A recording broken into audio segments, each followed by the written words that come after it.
Colonel Mercer's hand was shaking, not from cold, not from age.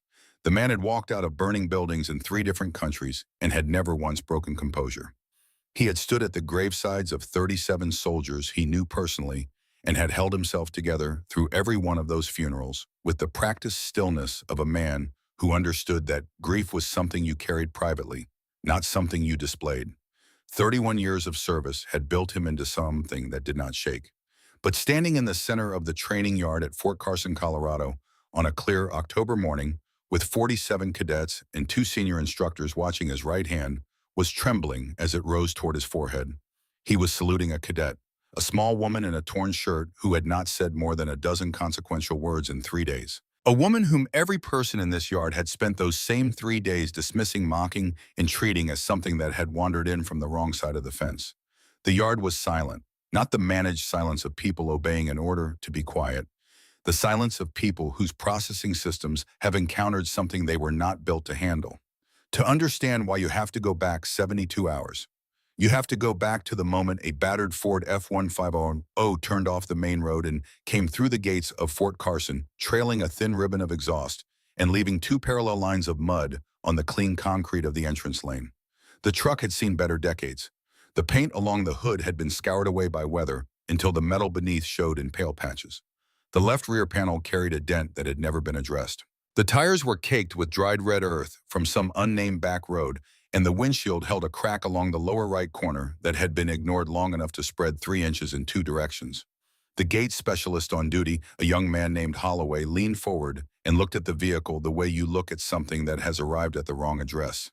His clipboard held the names of every incoming cadet for Cycle 14 of the Advanced Integration Program. He ran his finger down the list. The window came down. A woman looked back at him.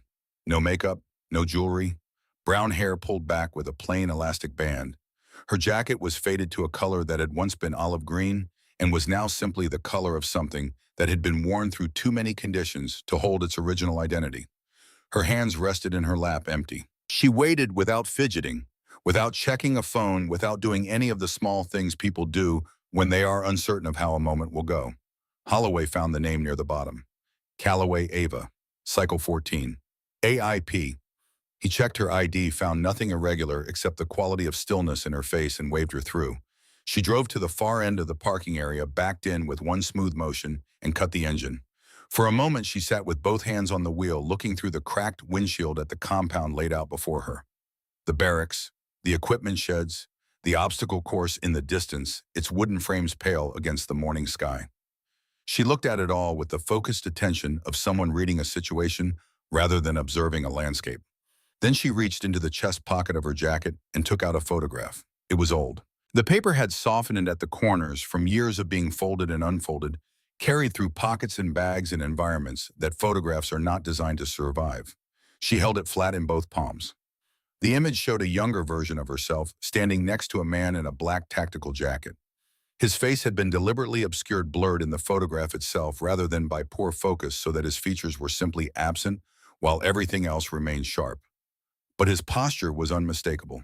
Shoulders settled, weight perfectly balanced, a stillness that most men spend their entire careers trying to manufacture and never quite reach. She looked at the photograph the way you look at something you are not certain you will see again. Then she folded it carefully along its existing creases, placed it in her chest pocket, and climbed out of the truck. She pulled a worn backpack from behind the seat. One shoulder strap had been repaired with parachute cord knotted with the clean efficiency of someone who fixes things to last rather than to look fixed. She slung it over one shoulder, closed the truck door without slamming it, and walked toward the processing station with her eyes forward and her pace unhurried. Nobody noticed her arrival. That was not an accident. The processing hall carried the noise of people who are competitive and know they are being watched and have decided to perform accordingly.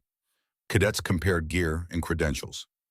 Voices bounced off cinder block with the particular energy of people who want to establish something before anything official has been decided. Ava moved through it without engaging any of it. She collected her assignment sheet, noted her bunk number, proceeded to the quartermaster's station. The man behind the counter, a gruff older man named Gibbs, looked her over with the frank disdain of someone who has decided in the first 2 seconds and sees no reason to revisit the decision. He handed her a tactical vest 2 sizes too large the straps hanging uselessly, and said something that drew laughter from the line behind her. She thanked him. She walked out. In the corridor outside, she stopped and spent 40 seconds adjusting the vest using a series of knots that converted the excess webbing into a clean, functional fit. Her hands moved with the automatic certainty of someone performing a task they have done in the dark under pressure, in conditions that made a quiet corridor feel like a controlled laboratory. She rolled her shoulders to confirm the fit and kept walking.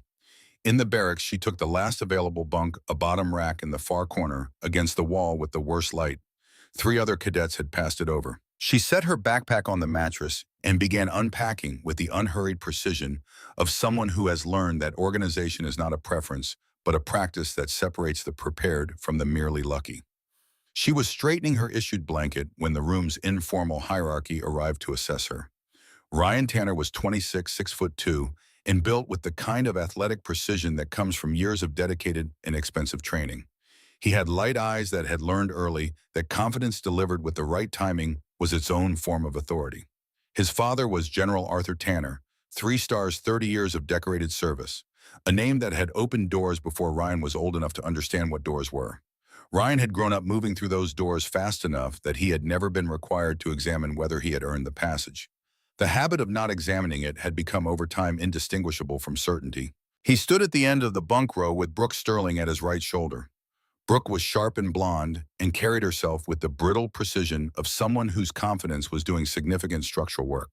She had a phone in her hand with the readiness of someone who documents things not because she wants a record, but because a camera creates an audience and an audience transforms a moment into a performance. 2 others flanked her. They were the kind of people who are present in groups like this primarily to validate. Ryan crossed the room and dropped his duffel on the bunk above Ava's, despite it being already claimed. The cadet whose name was on it said nothing. He looked down at her. "You know they have a hotel in town," he said. The laughter that followed was the reflexive kind decided in advance. Ava looked up at him. Her expression held nothing hostile and nothing defeated. It was the expression of deep water carrying nothing on the surface that reveals what lies below. "Thanks," she said. "I'm good here." She went back to straightening her blanket. Ryan waited for something more. She gave him nothing. He turned and left, and the group left with him, and their laughter left with them, and Ava smoothed one final crease from the blanket and sat on the bunk and looked at the middle distance with a stillness that was not resignation. It was patience. Across the barracks near the door, a woman named Wren Callum watched all of this from her bunk. She was 30, compact and deliberate, with the watchfulness of someone trained to observe before acting. She had served 2 tours with a Ranger battalion before a reclassification brought her to this program. She had seen enough human behavior under pressure to recognize the difference between someone enduring something and someone waiting for something. Ava Calloway was waiting for something. Wren noted it. She said nothing. The first morning of physical training had arrived before the sun finished rising. Captain Steele ran the yard with the precision of a man who had been doing this for 20 years and retained no illusions about what sustained pressure revealed in people. He was 51, lean and upright, with a voice that carried across a rifle range in crosswind. He moved down the formation on the first morning with the appraising eye of someone making calculations. When he reached Ava, he did not pause. "Calloway," he said, eyes forward. "Supply crew get lost, or is this a field trip?" The formation laughed. Authority had given permission. Ava kept her eyes forward. "Sir, I'm a cadet." Steele moved on. He had categorized her. The categorization would prove to be one of the more consequential mistakes of his professional life, but at that moment it felt simply like accuracy. The morning run was 7 miles over mixed terrain. Ava ran in the middle of the pack. Her breathing was controlled, her form economical, her pace carrying the quality of a machine set to a specific output and running there without drama. She did not surge. She did not fall back. At the 2-mile mark, Ryan pulled alongside her. "You'll fade by mile 4, he said loud enough for the cadets nearest them to hear. "Seen it before. Come in strong, fall apart in the second half." Ava did not look at him. "I appreciate the concern." Her voice was dry and even and entirely without heat. It was the voice of someone who has been talked at by considerably more dangerous people and has found that the most effective response is no response at all. Ryan dropped back. At mile 4, both of them were still running. At mile 7, when cadets doubled over at the finish line, Ava stopped, walked one deliberate circle to keep her legs from tightening, then stood with her hands at her sides and her breathing elevated but controlled. Present. Ready. Wren Callum, finishing 2 positions behind her, noticed the circle. It was not something a runner does from habit. It was something a runner does when they have been trained to treat their body as equipment that requires maintenance between operations. Ren filed it and said nothing. At lunch, Garrett Dole made his move. He was 23 and lean, and the kind of person who performed courage in front of an audience because private courage was something he had not yet located in himself. He carried his tray to Ava's corner table with the deliberate saunter of someone who has already written the scene in his head and cast himself favorably in it. He sat down uninvited. He dropped his tray loud enough to make nearby tables turn. "You're in my spot," he said. "It was empty," Ava said. "Habit." He leaned forward. "You wouldn't know that. You're new." He looked her over in the way that is designed to communicate a verdict. "You're also in the wrong place." Phones appeared around the room. Ava set down her fork with a deliberateness that left a small silence behind it. "Garrett," she said without volume, without hostility. "I'm eating. You're welcome to eat or you're welcome to leave. Either way, I'm going to finish this meal." He had expected either intimidation or collapse. What he received was something that did not require him at all. The indifference of it landed differently than any sharp response could have. He flicked the corner of her tray, not hard enough to spill, just enough to assert something, and walked back to his group. Ava finished her meal. She cleaned her place. She left. In the corridor outside, she heard footsteps behind her and did not turn. Ren Callum stopped 3 feet back. "You could have handled that differently," Ren said. "I know." "Why didn't you?" Ava took a drink from the water fountain and straightened up. "Because this isn't about him," she said and walked away. Ren stood at the fountain for a long time after she was gone. That evening, Ren slipped a folded spare map under Ava's pillow without ceremony. Neither of them mentioned it. But twice that night, Ren caught Ava watching Ryan's group from across the barracks, and the quality of attention in her eyes was not the attention of someone enduring a situation. It was the attention of someone building a case. The rifle disassembly station on the third morning was built to be a proving ground. Sergeant Voss ran it with the efficiency of a man who had overseen this exercise 400 times. 2 minutes. Full disassembly, cleaning reassembly to military specification. No accommodations, no exceptions. Ryan Tanner went third. 1 minute 43 seconds. He set the reassembled rifle on the table with the satisfaction of a man confirming something he already knew about himself. He looked down the line toward Ava with an expression that did not bother to conceal its meaning. Brooke Sterling went sixth, 1 minute 59 seconds, hands trembling on the final pin. She got it locked with 1 second remaining and would not look at anyone for the next several minutes. When Ava's number was called, she stepped to the station and was still for exactly 2 seconds. Not hesitating, calibrating. Then she began. There is a quality of competence that carries no drama from the outside. The hands simply know where to go and go there. Each motion completes itself and sets up the next with a fluency that has moved entirely out of the domain of thought and into the domain of the body. The parts came apart in clean sequence. They were laid on the table in a precise grid, not because the exercise required it, but because her hands had been trained to create order in the disassembly, because it makes the reassembly faster when it needs to happen in conditions with no light and no time. She cleaned. She reassembled. She set the rifle on the table.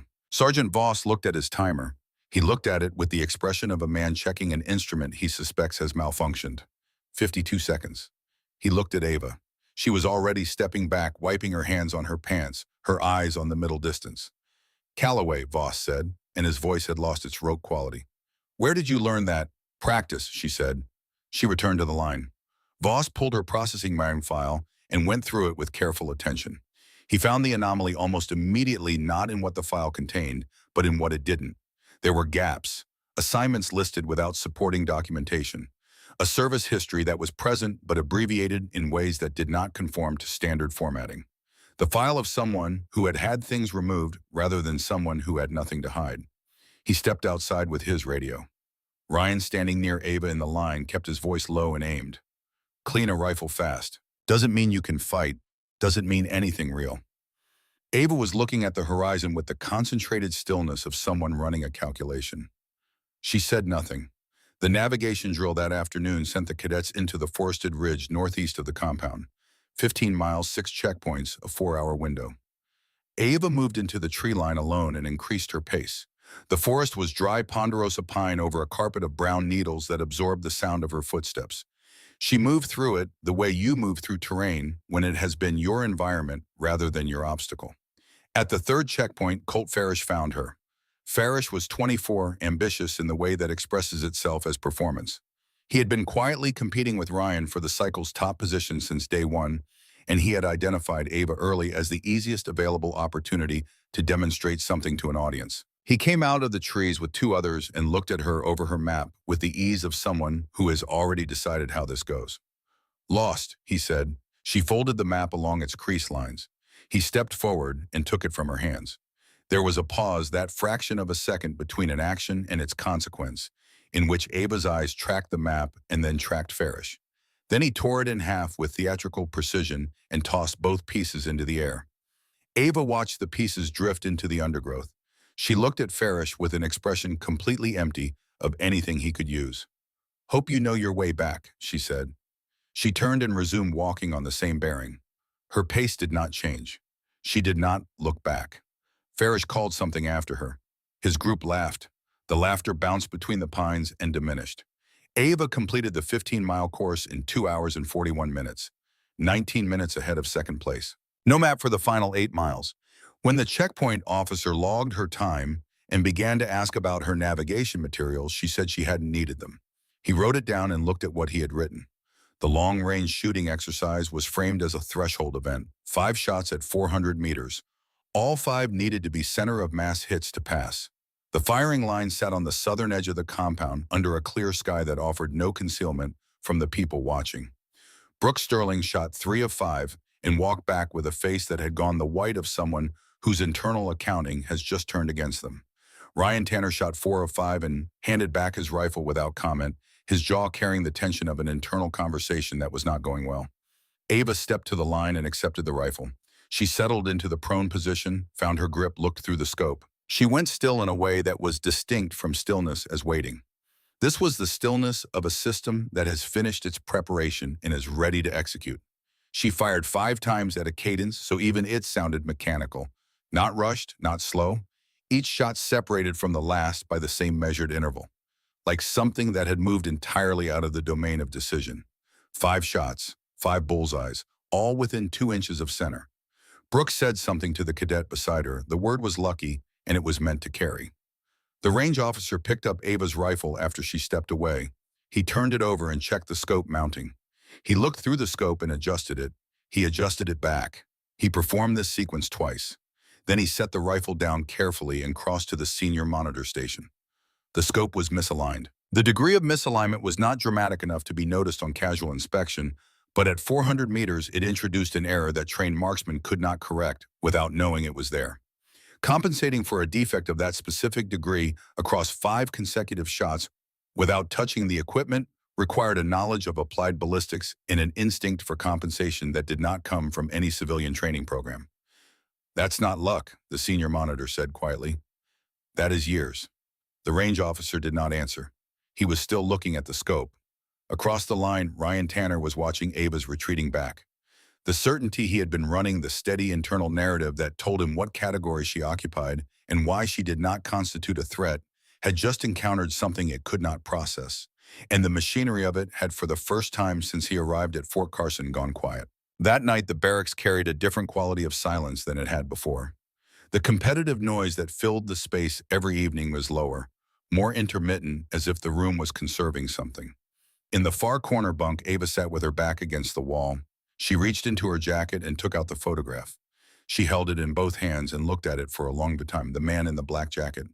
The obscured face, the posture that she had spent 6 years studying and replicating until its economy lived in her own body. She had last seen him in a clearing, in a country that had no official record of either of them being there. He had told her she was finished, not failed finished. The way a craftsman says it when a piece of work has finally arrived at what it was always moving toward. She had asked what came next. He had said nothing for a while. Let them see you as nothing. There is information in how people behave when they believe themselves unobserved and unthreatened. That information has value. Collect it.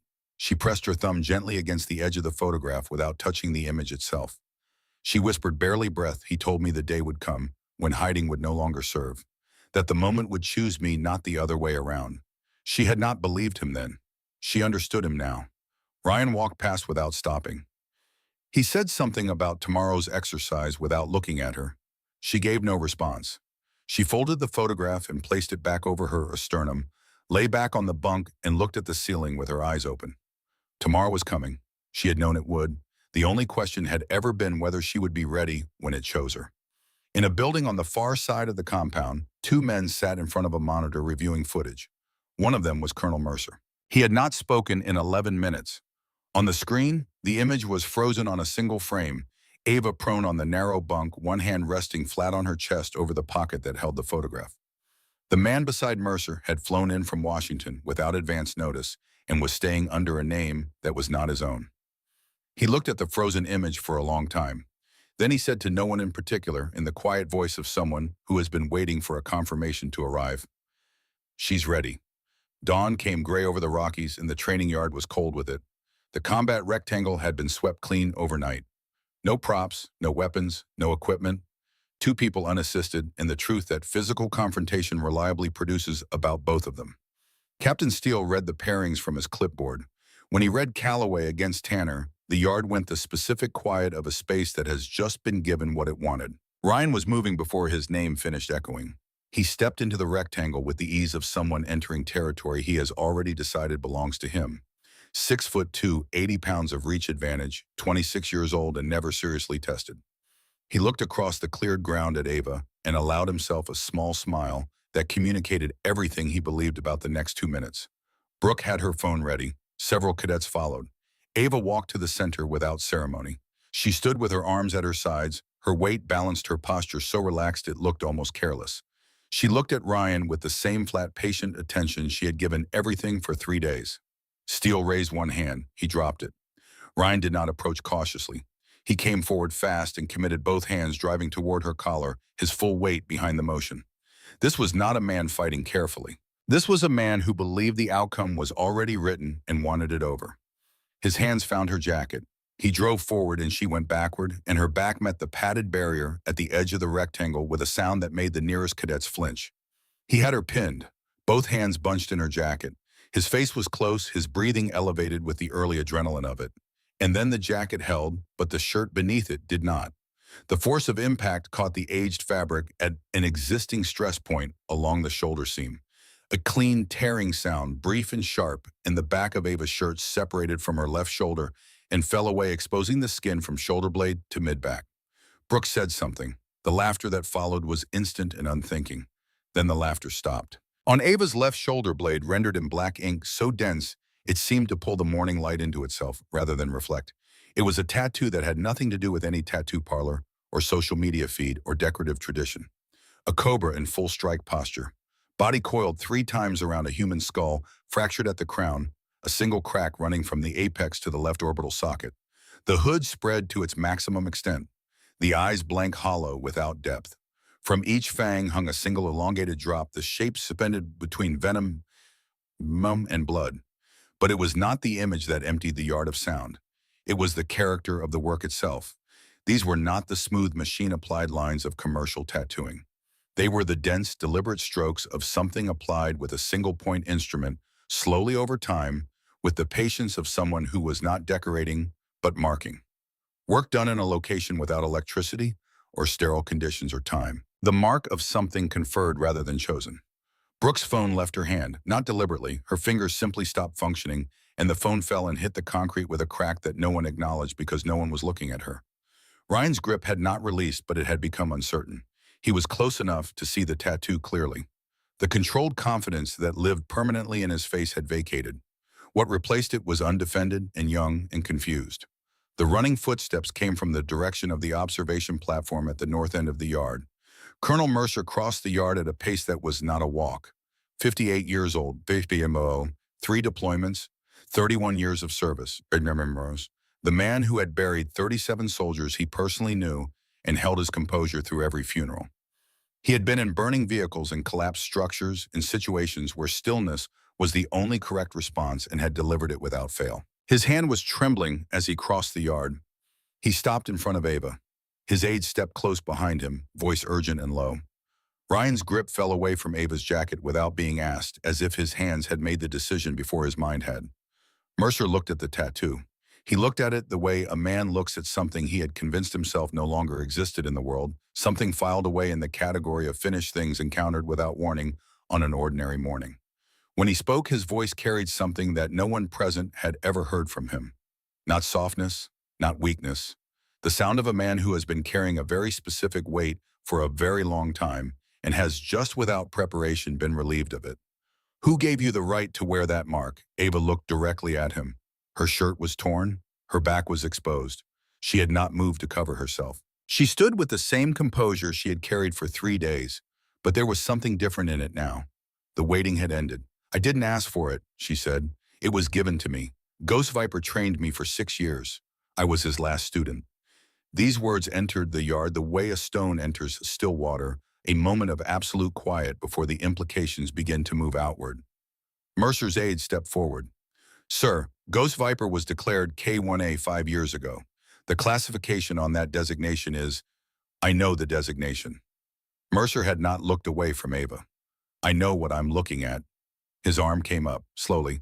His right hand rose to his forehead in a salute that was not procedural. It was not the reflex of protocol or the performance of ceremony. It was the physical expression of a debt that had been carried for 37 years, delivered to the person who bore the mark of the man to whom it was owed. The aide drew breath to speak again. Mercer held the salute. When he spoke, his voice had dropped further and was carrying it now not for the yard, but for Ava alone. Beirut, 1987. My unit was on an extraction that came apart in the 3rd hour. We were in a building with no viable exit and jammed communications and no air support. 11 of us. Command had moved on. We had been written off. He stopped. One man came in, alone. No backup, no support structure, no prior coordination with our position. He pulled all 11 of us out through a route that did not exist on any map that should not have been passable, given the conditions on the ground. When we reached the extraction point and turned to find him, he was gone. There was no record of the operation. No acknowledgement. Nothing. He paused again. I have carried that debt for 37 years. I have never had a person to give it to. He held the salute 2 seconds longer. Then he lowered his arm. The yard was completely still. Not the managed silence of people obeying instruction. The silence of people who have just had their understanding of something reorganized without their permission. Captain Steele had not moved from the edge of the rectangle. His clipboard hung at his side. His knuckles around it were white. Ryan Tanner stood 4 feet from Ava. The certainty had fully vacated his face. What remained was younger and more honest than anything he had shown in 3 days, and it was not flattering. Wren Callum walked out of the cadet line. She moved without hurrying and stopped a few feet from Ava with the expression of someone who has been holding something for several days and has decided the time for holding it has passed. My father served in a classified unit, she said. Her voice was steady and without performance. 12 years under a chain of command that didn't officially exist. He came back different in the way men come back from things that are real but can never be named. He talked once near the end about a trainer. He described him the way you describe someone who altered the fundamental structure of how you understood the world. She looked directly at Ava. He told me when his last student comes through, she'll look like nothing and be everything. Pay attention because she won't announce herself. Ava met her eyes. I've been watching you since the first morning, Wren said. The way you move, the way you collect information without appearing to, the way you absorb pressure and convert none of it into noise. A pause. I knew by day 2, I said nothing. Why not? Ava asked. Because it wasn't my moment to say. It was yours. They held each other's gaze for a moment that required nothing added to it. Then Ryan Tanner made the worst decision of his career. He had been standing at the edge of the rectangle through all of this, and the calculation running behind his eyes had arrived at the wrong conclusion. His entire identity had been built on a foundation of being the best in any room he entered. The structure of that identity required that what was happening right now be rejected, because accepting it meant dismantling something he had been constructing for 26 years. The desperation behind it was showing now, at the edges of his composure, just barely like stress fractures in something that was built to look solid. I don't care about the tattoo, he said. His voice was loud enough to reach the entire yard. I don't care about Beirut or classified units or 37 years of whatever this is. If she's what everyone is suddenly saying she is, then prove it. Right here. That's all I'm asking. He stepped back into the rectangle and raised his hands. Mercer turned toward him. His voice dropped to a register that carried more authority in its quietness than any volume could have managed. Son, I am telling you clearly, and I will say it once. Walk away from this. Ryan's jaw was set. The desperation was fully visible now, stripped of its cover by the combination of humiliation and the collapse of the story he had been telling himself.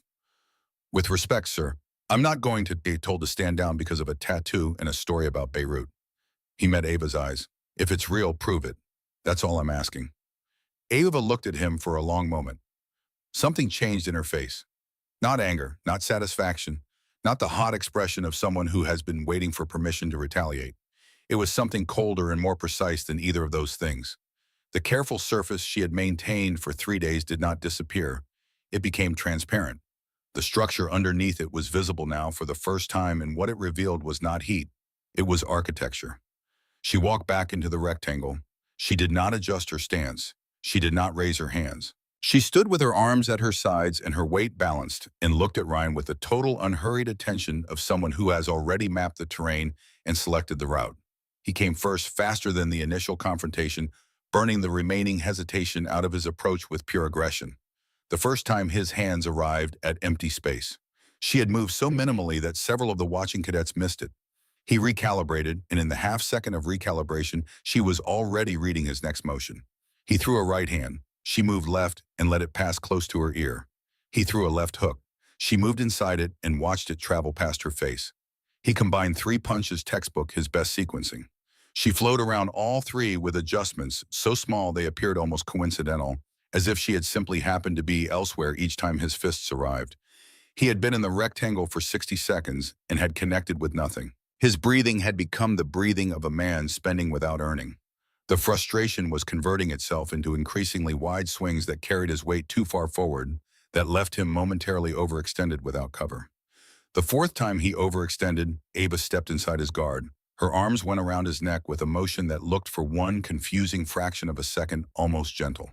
Her forearm found its position along his carotid without searching. Her body weight dropped and shifted simultaneously, and the leverage she created was not force.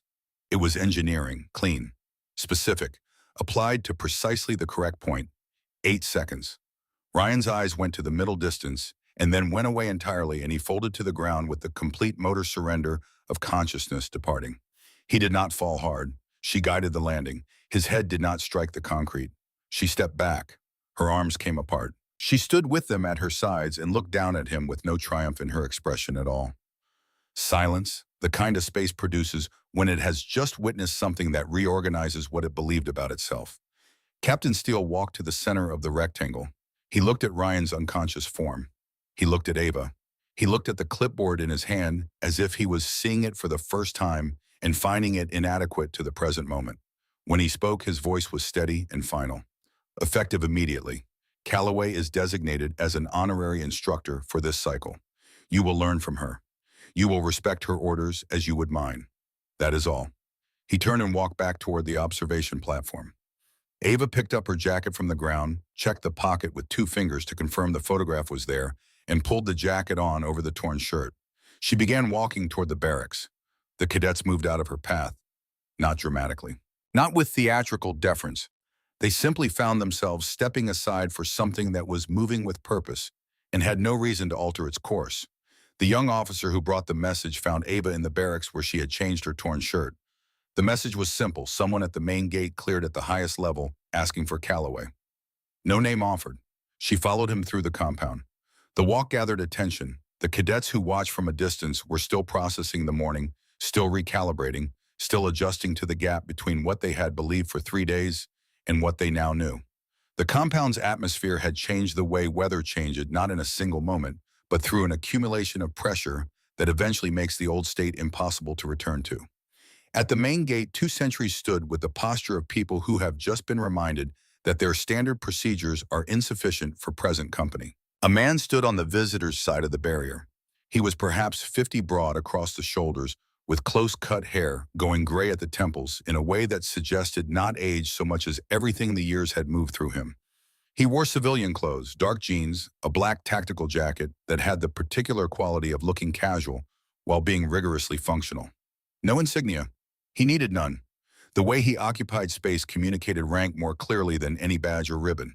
He was looking at the gate, waiting. When Ava came through, something in his posture shifted, a fraction of settling. The quality of stillness around him changed the way a room changes when the person it has been arranged around finally arrives. Ava stopped. They looked at each other across 20 feet, and the air between them held something the watching cadets could feel without being able to name. It was not the air of colleagues. It was not the air of strangers. It was the air of two people who have been through things that do not appear in any official account and have arrived on the other side of those things still standing and still choosing each other. Colonel Mercer came to stand beside Ava. He spoke with the formality of someone who understands that the moment requires ceremony even when ceremony costs something. General Nathan Cross, United States Army.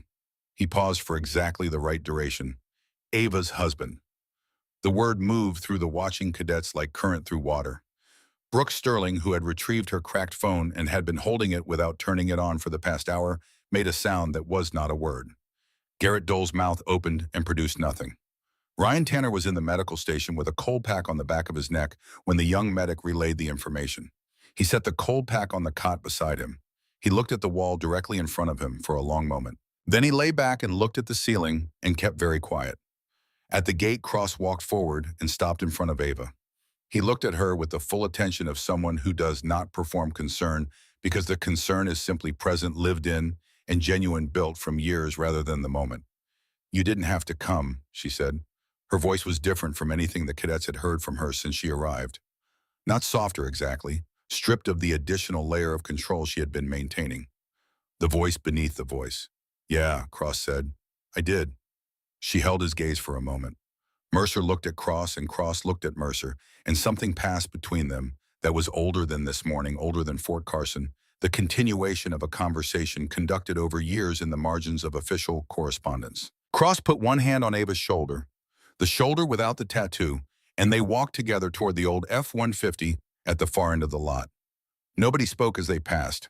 The engine turned over with an authority that had nothing to do with the truck's appearance. The cadets watched it reach the gate and pass through and turn onto the main road and diminish into the distance until the dust it raised had settled and the road was empty. Wren Callum stood at the edge of the yard and watched until there was nothing left to watch. She was thinking about her father, about what it means to be capable of everything and to choose carefully and deliberately the moment when that capability shows itself, about what it costs a person to hold still when every instinct says to move, to hold silent, when every instinct says to speak, to wait for the moment that has been building towards you rather than forcing a moment before it arrives. She turned back toward the compound. She had a great deal left to learn, and she had finally found someone whose example was worth learning from. The review board convened on a Tuesday in a conference room on the second floor of the administrative building. No windows facing the yard, 7 people at a long table, 4 from the installation's command structure, 2 from Colorado Springs, 1 from the Pentagon who had arrived at 6 in the morning and had been reading files since 7. The files were 14 months in the making. Incident documentation, footage from the training yard, the mess hall, the barracks corridors, audio from the monitoring system, financial records establishing the nature of the arrangement between Halcyon Defense Corporation and one Brooke Sterling, which had secured her placement in the training cycle in exchange for promotional considerations that violated 3 separate Department of Defense procurement regulations. Personnel records establishing that Ryan Tanner's application had been expedited through a channel requiring senior officer authorization, and that the authorization in the file had been added digitally after the fact to a document that had originally borne no such signature. The board worked through the morning and into the afternoon with the methodical attention of people who have done this before and understand that accountability done correctly is not dramatic. It is administrative. It is the slow, careful business of converting what happened into permanent record. Ryan Tanner appeared before the board at 2 in the afternoon in full uniform, back straight with a prepared account organized to redirect the outcome. The board gave him 22 minutes. At the end of 22 minutes, the senior member closed his folder and looked at Ryan with the expression of someone who has no personal feeling about what comes next, which is somehow heavier than if they did. "The record is clear," he said. "The recommendation will be forwarded to the convening authority within 48 hours. Ryan asked whether the recommendation was subject to appeal. The answer was yes, through standard process. The tone of the answer communicated clearly that standard process would arrive at the same place. Ryan stood, thanked the board, and walked to the door. General Arthur Tanner was sitting in the corridor outside in a chair against the wall. 3 stars, a chest of decorations, a bearing that had spent 30 years communicating that he was the most significant person in any room. He was sitting in a hallway chair outside a review board, and he looked like a man who had arrived at the consequence of something he set in motion long ago and had never properly accounted for. Ryan stopped in the doorway. Father and son looked at each other across 12 feet of institutional carpeting. General Tanner did not stand up. Ryan waited a moment for something, any word, any gesture, any indication that the man who had spent 26 years teaching him that the family name was armor had something left to offer when the armor had proven insufficient. General Tanner looked at the floor. Ryan walked past him down the corridor without stopping and did not look back. The discharge paperwork was processed within the week. The phrase that would follow his name through every future background check, every clearance application, every attempt to build something from what remained less than honorable. His name came off the commendation lists. The rankings and achievements he had used as currency did not disappear, but they acquired a context that permanently altered their value. His father's separate investigation concluded 3 months later, with findings referred to the Department of Justice. The family name which Ryan had been trying to protect completed the trajectory it had always been on. Brooke Sterling's reckoning arrived faster and played out in front of a considerably larger audience. The footage existed on multiple devices. It had been recorded by people who believed they were capturing entertainment. From within the group, it traveled the way things travel now, not through any single deliberate act, but through a series of small decisions made by people who each believed they were only passing something along. Within 2 days of Ava leaving Fort Carson, the footage of the mess hall and the training yard and the navigation drill had reached platforms with numbers too large to be meaningful as numbers. They were simply the metric of something that had escaped containment. The clip of Brooke dropping her phone at the moment Mercer announced that Ava was married to a general was, for reasons that are never entirely predictable, the one that traveled furthest. Something in the precise moment the fingers unclenching the phone hitting concrete, the expression in the half-second before processing, caught up, communicated in 8 seconds everything the longer footage communicated in an hour. Halcyon Defense Corporation issued a statement on a Thursday morning using the standard vocabulary of corporate distancing. What the statement communicated beneath its language was that an arrangement that had seemed advantageous 4 months ago had become a liability, and the corporation was exercising its contractual right to terminate. Brooke read the statement in her apartment, with the phone silenced beside her because it had been ringing since early morning, with numbers she didn't recognize. She sat for a long time in front of her laptop with a blank document open. She was trying to write something honest, not an explanation which she understood would not change the accounting, but something she needed to put outside herself so it would stop living entirely in the interior. She wrote that she had been afraid, that she had arrived at Fort Carson carrying a secret that felt structural to her, the prior rejection, the psychological evaluation, the circumstances of her reinstatement. She wrote that attacking someone else had felt like the only available defense. That if she could establish someone else as the room's object of contempt, she could be certain she was not. She wrote that she had known somewhere beneath the performance of cruelty that Ava was not who she appeared to be. She had known and had continued anyway because the alternative required more honesty than she had available at the time. She read what she had written. She closed the document without saving it. She sat in her apartment with the quiet of someone who is left alone with the full picture of their own behavior, with no audience to manage and no performance to maintain. She was not beyond understanding what she had done, but understanding it and being able to convert that understanding into something reparative were different skills, and she was only in possession of the first one, and developing the second would take considerably longer than the afternoon. She deleted her social accounts on a Sunday morning, one platform at a time, the way you do something when you have decided it is necessary rather than something you have been driven to by panic. When she finished, she made coffee and stood at her window and looked at the street and thought about what came next. What came next was not nothing. It was simply something that would need to be built more slowly and from different materials. Captain Steele's reckoning had no audience, which made it the heaviest of the three. He sat alone in the conference room after the board had adjourned with a cup of cold coffee and a notepad on which several things had been written and crossed out. Mercer and Cross had not accused him of anything in the session.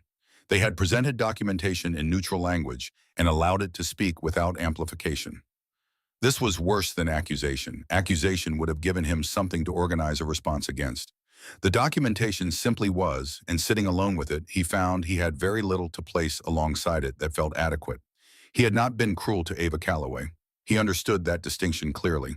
He had not organized the behavior directed at her, had not participated in the specific meanness that Garrett Dole and Brooke Sterling and Ryan Tanner had practiced. What he had done was look at a person through a lens he had not examined in 20 years, apply its conclusions without question, and continue applying them even as the evidence accumulating around him made those conclusions increasingly untenable. He had dismissed her in the first minute and had not revised the dismissal until a torn shirt and a salute and an unconscious body on the ground of his training rectangle made revision unavoidable. He had 20 years of good work, genuine skill, genuine commitment, genuine care for the people under his training when he allowed himself to perceive them clearly. The question that sat with him in the empty room was not whether the good work was real. The question was what it meant alongside this and whether the two could be held together honestly and what that honest holding would require of him going forward. He did not reach a conclusion that afternoon. He picked up the notepad and the cold coffee and walked into the corridor where he nearly walked past Wren Callum standing near the water fountain with a folder under her arm. He stopped. He had processed her transfer to the advanced training program correctly and without comment, but he had not spoken to her in the way one person speaks to another when they are not performing a function. He looked at her. "What did I miss?" he said. It was not rhetorical. Wren considered him for a moment. She was not unkind and had no interest in using this moment as leverage. She had seen enough of people under pressure to understand that the question he had just asked required more honesty than most of what people do in the course of an ordinary professional day. "Everything that wasn't on the evaluation criteria," she said. "Steele absorbed this. Is that fixable?" Wren looked at him with the directness of someone who respects a person enough to answer truthfully. "If you want it to be," she said. "Yes." He nodded once. He walked down the corridor. Wren watched him go and thought that her father would have called that a beginning. In the barracks, it was Reardon who found the photograph. He was new part of the intake group that arrived 2 weeks after the cycle that had changed Fort Carson's understanding of itself. He had heard the stories and fragments in second-hand accounts trying to assemble the mythology of a place he had just entered. He was making up the bunk in the far corner, the one against the wall and with the worst light that no one else had claimed when his hand found something flat and stiff between the mattress and the bed frame. A photograph. Small, folded along multiple creases from years of being carried. The paper had softened at the corners to the texture of worn cloth. Two people. A woman younger than the stories had made her seem standing beside a man in a black tactical jacket whose face had been deliberately obscured. Everything below his collar was sharp and present. His features were simply not there. Reardon turned it over. Nothing on the back. Wren Callum came in on her weekly visit and found him holding it. She crossed the room and stood beside him. He offered it with the instinct of someone who understands they have found something belonging to a context they don't yet possess. Wren took it. She looked at it for a long moment. Something moved behind her composed expression, contained the way current moves in deep water below a surface that gives nothing away. "Who was she?" Reardon asked. "Really?" "She was exactly who she appeared to be," Wren said. "Someone who didn't need to prove herself to anyone. That's rarer than it sounds." He looked at the obscured face. "Who is the man?" Wren was quiet for 3 seconds. "I know who that is," she said. She did not say the name. She handed the photograph back, gently turned to the window that faced the training yard and stood looking at the pale morning light on the ground. Reardon understood without being told that the name was not the point. The photograph was a question this place was still asking itself, and the asking was the part that mattered, not the arriving at a final answer, but the continued willingness to look. He placed the photograph on the shelf at the head of the bunk, face up, where it could be seen. The cabin in Montana sat against the eastern edge of national forest, where the weather arrived faster than in the valleys, harder, colder, with less warning. The walls were thick, the windows small, the surrounding pines absorbing the wind before it reached the structure. Cross was at the table with a lamp burning against the early dark and a stack of classified reports. Ava sat across from him, both of them present in the silence that belongs to people who have learned each other well enough to need none of the smaller noises people use to fill space. She reached into her jacket and took out the photograph. She set it on the table between them. Cross looked at it without looking at her. The man in the black jacket, the obscured face, the younger Ava beside him with the posture of someone who has just learned something that reorganized her understanding of what she was capable of. He said nothing. The understanding between them on this subject had long moved past what language could usefully approach.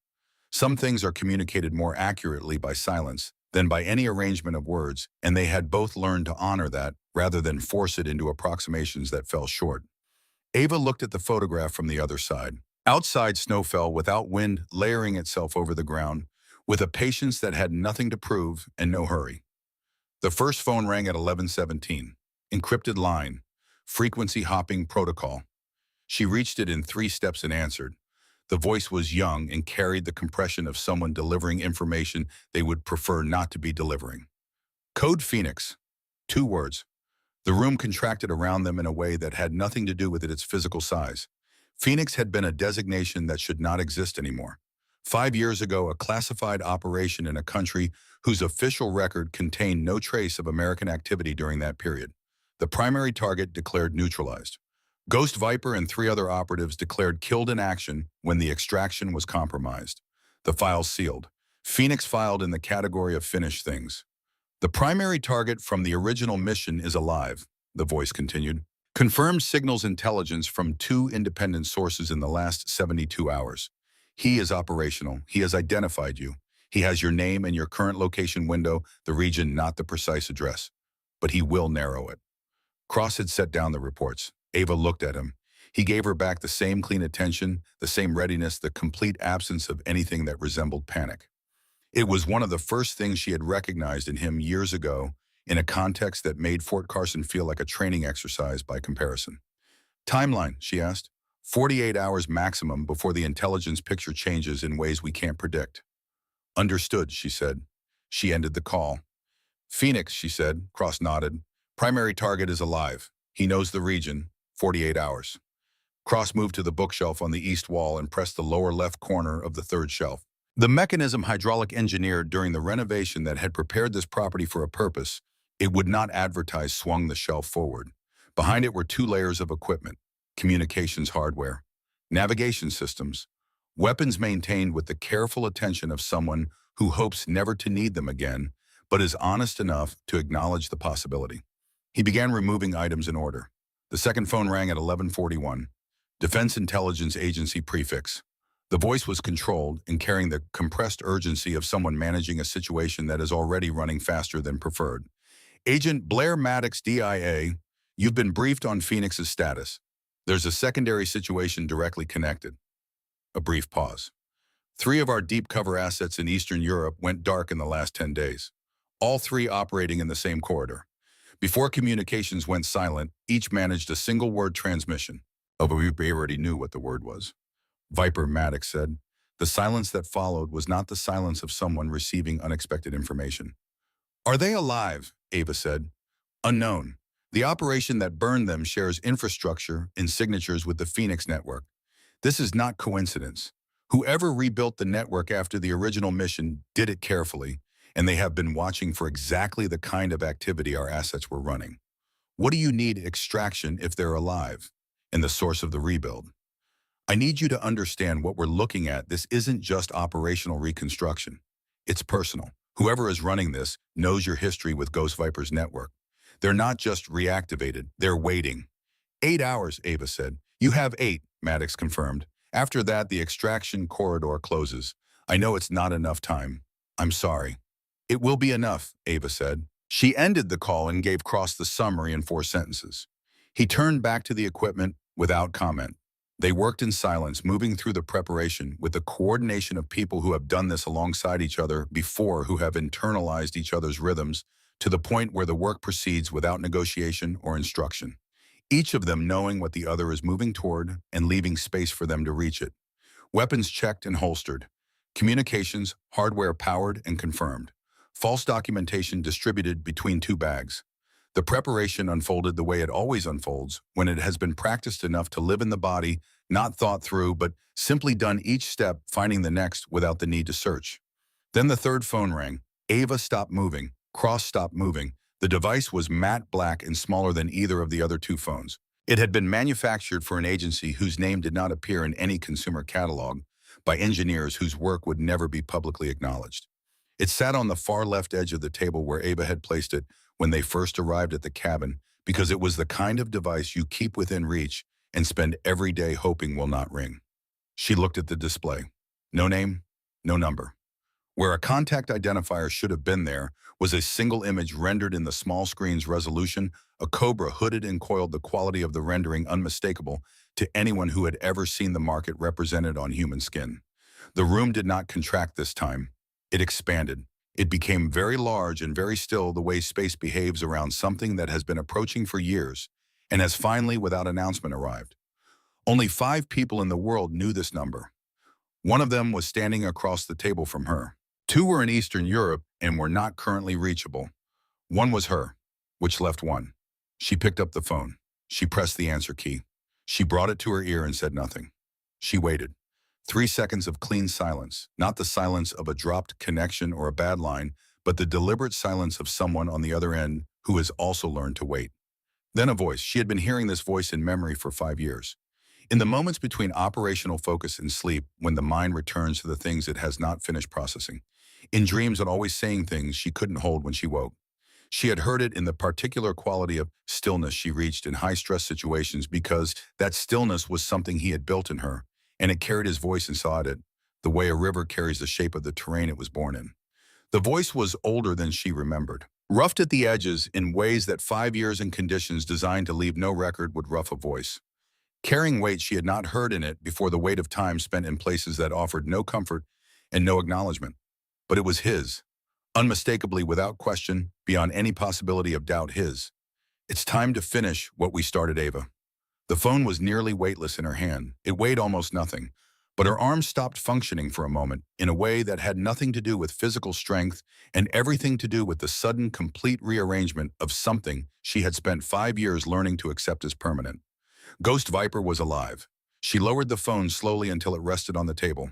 She looked at Cross. He was standing completely still, watching her with the expression of a man who has carried the possibility of this moment alongside her for 5 years, who has never named it aloud because naming it would have made the alternative unbearable to sit beside, and who is now watching it arrive. Her eyes were dry for 3 seconds. Then they were not. Not from fear, not from relief in any simple sense. From the specific and particular quality of grief that arrives when something you had finished mourning turns out not to have ended. When the space you made inside yourself for its absence suddenly has to be unmade. When the person you had learned to place in the past is present, again alive on the other end of a phone, asking you to come back and finish the work that defined the most significant years of your life. Cross crossed the room. He stood in front of her and put one hand against the side of her face, the way you touch something you came close to losing and did not lose, with the particular tenderness that lives on the other side of that particular fear. She pressed her hand over his for one moment only. Then she straightened. She wiped her face once with the back of her wrist. The composure returned, not the way a performance is assembled from pieces, but the way a tide returns, complete, natural, inevitable, the restoration of something that was always there and had only briefly moved back from the shore. She looked at Cross. "He's alive," she said. Her voice was level, "and he needs us to finish it." Cross nodded. His hand came down. They turned back to the table. The work resumed with the same quiet efficiency as before, but carrying something new inside it. Not urgency exactly, but a different quality of purpose. The kind of purpose that comes when the thing you thought you were moving away from turns out to be the thing you were moving toward. Cross was laying out the final equipment when Ava went to the bedroom and came back with 2 items. A jacket, dark and functional, identical in character to the one he was wearing, and the backpack. Old. The repaired shoulder strap knotted with parachute cord. The canvas softened by more conditions than it was designed to survive, carrying the texture of a thing that has been tested repeatedly and has refused to fail. Cross looked at it. "Same bag," he said. It was not quite a question and not quite a statement. It was what you say when you recognize that the thing you are looking at contains more history than its physical form can hold. Ava checked the chest pocket with 2 fingers. The photograph was there. It had always been there. She thought for a moment about what the man in that photograph had made her, and what he had cost her, and what it meant that he was a loss, and what it meant that he was asking her to come back. She thought about the cadets she had left at Fort Carson. Some of them had understood something they would carry forward. Others would need more time, or different circumstances, or perhaps the kind of reckoning that the review board had set in motion. Either way, they were no longer her immediate concern. Ghost Viper was her immediate concern. The 3 missing assets were her immediate concern. The rebuilt Phoenix network and the man who had rebuilt it were her immediate concern. She slung the backpack over one shoulder. "Same mission," she said. "Different enemy." Cross held her eyes for one beat, the look of a man who has chosen many times and in many circumstances and finds each time that the choice is the same and the person beside him is the same, and that this consistency in a world where almost nothing holds is sufficient. He picked up his bag and walked to the door and opened it. The cold came in clean Montana night air sharp with pine and snow, and the particular clarity that high altitude brings in November, when the sky is close and dark and full of stars that cities never show you. They walked to the truck. The F-150 sat where it always sat, backed in at the edge of the property, the dented panel and scoured paint unchanged by 6 weeks of rest. She opened the driver's door. Cross got in on the other side. The truck smelled of old upholstery and equipment and the particular combination of those two things that is familiar to people who have spent their lives in the space between ordinary and operational. She turned the key. The engine caught with authority. The headlights reached out through falling snow, illuminating the first 100 yards of the property road. The pines stood dense and still on either side. She put the truck in drive. The cabin lights diminished behind the tree line. The road ahead was empty and white, and long running east through the mountains toward a world that had been waiting for them to finish something they had started 6 years ago in the company of a man whose face had been blurred in a photograph for long enough that people had begun to believe he no longer existed. He existed. And in Eastern Europe, 3 people were waiting to be found by someone. The people who held them did not know enough to fear. And in a location that no official record would ever reflect, a legend that had been buried in a classified file for 5 years was preparing for one final operation. The truck moved through the snow. The mountains held their silence. The night was long and cold and full of purpose. At Fort Carson the following morning brought new arrivals. 23 cadets came through the main gate during the first 2 hours of daylight. Various vehicles, various gear, various levels of visible confidence. Some of them entered with the loud competitive energy of people who had been preparing for this moment for years and needed everyone to know it. Some moved quietly, watching, learning the shape of the place before showing it their face. In the flow of the new intake, nobody paid particular attention to the last arrival. Small, unremarkable in the practiced way, not the accidental way. A jacket faded past its original color. A worn backpack with a repaired shoulder strap. Moving with a quietness that was not shyness and not uncertainty, but something more deliberate and harder to read, the quietness of someone who has learned the difference between being unnoticed and being invisible and has chosen for reasons of their own to be the latter. The gate specialist checked the ID, found the name on the list, waved the arrival through without ceremony. Nobody watched the departing vehicle. Captain Steele stood at the edge of the yard watching the new intake come in, and he watched them with a careful attention that was different in quality from what he had brought to the same task a month ago. He looked at each of them in turn, moving his assessment slowly down the line. He looked longer at the quiet ones. He did not know yet what he was looking for. He knew only that he had been wrong before about what it looked like, and that being wrong that way again was not something he was willing to repeat. In the barracks on the shelf at the head of the far corner bunk, the photograph remained where Riordan had placed it, face up. The obscured face looking out at a room that kept filling with new people, each of them arriving with their assumptions about what strength looks like and where it announces itself and which people in any given space deserve to be taken seriously. The room would teach them. It always did. Wren Callum came in on her weekly visit and stood at the window looking out at the training yard, watching the new arrivals spread through the compound with their noise and their confidence and their not yet tested certainties. She thought about her father, about what he had told her before he died, that the most important thing a soldier could develop was not strength, not skill, not tactical knowledge, but the ability to see clearly. To look at a person and perceive what was actually there rather than what you expected, feared, or needed to be there. To hold your prior judgments loosely enough that evidence could revise them. She had not fully understood him when he said it. She understood him now. Riordan came to stand beside her at the window. "Do you think she'll come back?" he asked. He was looking at the yard at the new cadets moving through their first morning, at the spot near the equipment sheds where Ava had reassembled an M4 in 52 seconds, without anyone fully understanding what they were watching. Wren looked at the yard for a long moment before answering. "I think she's already everywhere she needs to be," she said. Riordan looked at the photograph on the shelf, the obscured face, the two people standing together in a moment that had been carried through years and conditions, and the deliberate weight of everything that had to remain unrecorded. He thought about what it means to be something the world cannot see clearly. He thought about what it protects. Outside, the new intake was falling into formation for the first time, finding their lines, figuring out where they stood in relation to each other. They were loud with it, the way people are loud when they are uncertain and want not to appear so. The training yard waited for them with the patience of a place that has been teaching the same lesson for a long time and has learned not to rush it. The lesson had no scheduled end.